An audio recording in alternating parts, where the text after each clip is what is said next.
रविंद्रनाथ टैगोर का जीवन परिचय। विख्यात साहित्य के नोबेल पुरस्कार से सम्मानित बहुमुखी प्रतिभा के धनी रविंद्रनाथ टैगोर के बारे में आज इस लेख में जानेंगे। रविंद्रनाथ टैगोर एक दार्शनिक भी थे।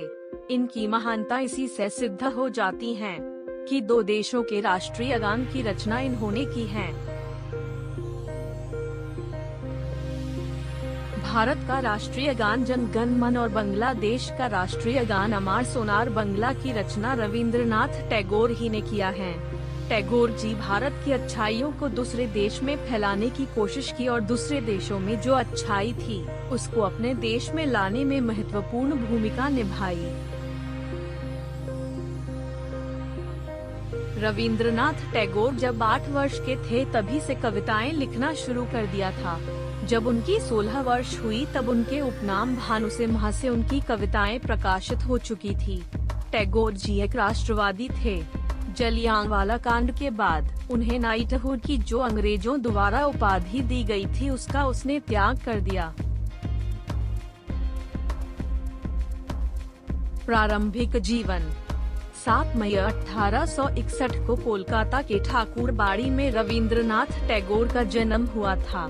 इनके पिता का नाम देवेंद्रनाथ टैगोर और माता का नाम शारदा देवी था। रविंद्रनाथ टैगोर अपने 13 भाई बहनों में सबसे छोटे थे। इनकी माता का निधन इनके बचपन में ही हो गया था। रविंद्रनाथ टैगोर के बड़े भाई भी कवि और दार्शनिक थे। एक और भाई सत्येंद्रनाथ टैगोर इंडियन सिविल सेवा में नियुक्त होने वाले पहले भारतीय थे।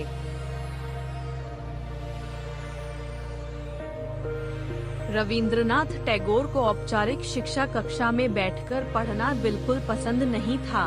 जब उनका दाखिला कोलकाता के प्रेसिडेंसी कॉलेज में हुआ था तब वह उस कॉलेज में मात्र एक दिन ही पढ़ने के लिए गए। टैगोर जी हमेशा अपने परिवार के सदस्यों के साथ अपनी जागीर पर घुमा करते थे। उनको महेंद्रनाथ टैगोर जो बड़े भाई थे उन्हें पढ़ाया करते थे। रविंद्रनाथ टैगोर का जब उपनयन संस्कार हुआ उसके बाद वह अपने पिता के साथ देश भ्रमण पर निकल गए। उन्होंने अपने जागीर शांति निकेतन, अमृतसर, फिर डलहौजी चले गए। यहीं पर उन्होंने संस्कृत, आधुनिक विज्ञान, खगोल विज्ञान, इतिहास और कालिदास के कविताओं का अध्ययन किया। उसके बाद टैगोर जी जोड़ासा को कोलकाता लौट आए और 1878 तक उन्होंने अपनी कई साहित्यिक रचनाएं लिख डाली थी। टैगोर जी के पिता उनको बैरिस्टर बनाना चाहते थे, इसलिए टैगोर जी को 1878 में बैरिस्टर की पढ़ाई के लिए इंग्लैंड भेज दिया। इनका यूनिवर्सिटी कॉलेज लंदन में दाखिला हो गया, लेकिन इन्होंने लॉ की पढ़ाई को बीच में ही छोड़ दिया और वहीं पर शेक्सपियर और अन्य साहित्यकारों की रचनाओं का अध्ययन करने लगे। फिर 1980 में वह बिना लॉ की पढ़ाई किए हुए कोलकाता लौट आए। रविंद्रनाथ टैगोर की शादी 1883 में मृणालिनी देवी से हो गई।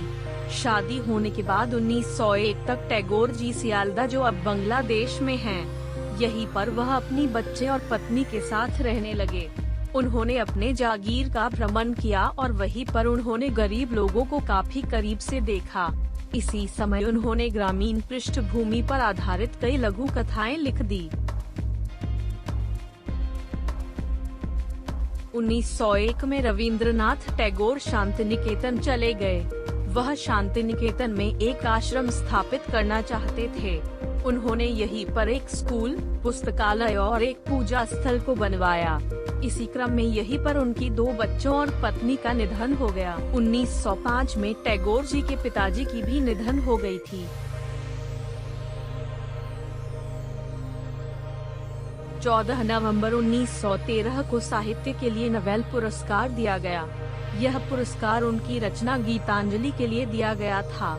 1915 में उन्होंने नाइटहुड से सम्मानित किया गया, लेकिन यह पुरस्कार उन्होंने जलियांवाला कांड के बाद लौटा दिया।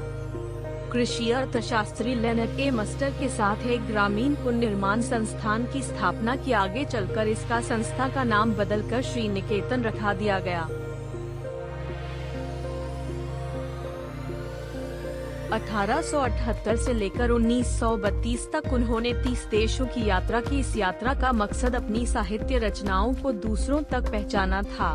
वैसे तो उन्हें अधिकतर लोग कवि के रूप में जानते थे, लेकिन यह एक कवि के साथ लेख, उपन्यास, लघु कहानियाँ, ड्रामा, यात्रा वृतांत और हजारों गीत भी लिखे हैं। उन्होंने 2230 गीत लिखे हैं। यह एक अच्छे चित्रकार भी थे। रविंद्रनाथ टैगोर के उनके जीवन के अंतिम 4 वर्ष बहुत कष्ट और पीड़ा में बीता। 1937 में वह अचेत की अवस्था में चले गए थे।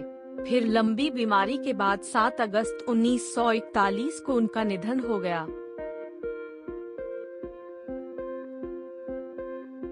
आपको यह वीडियो कैसा लगा कमेंट में जरूर बताएं। वीडियो देखने के लिए धन्यवाद।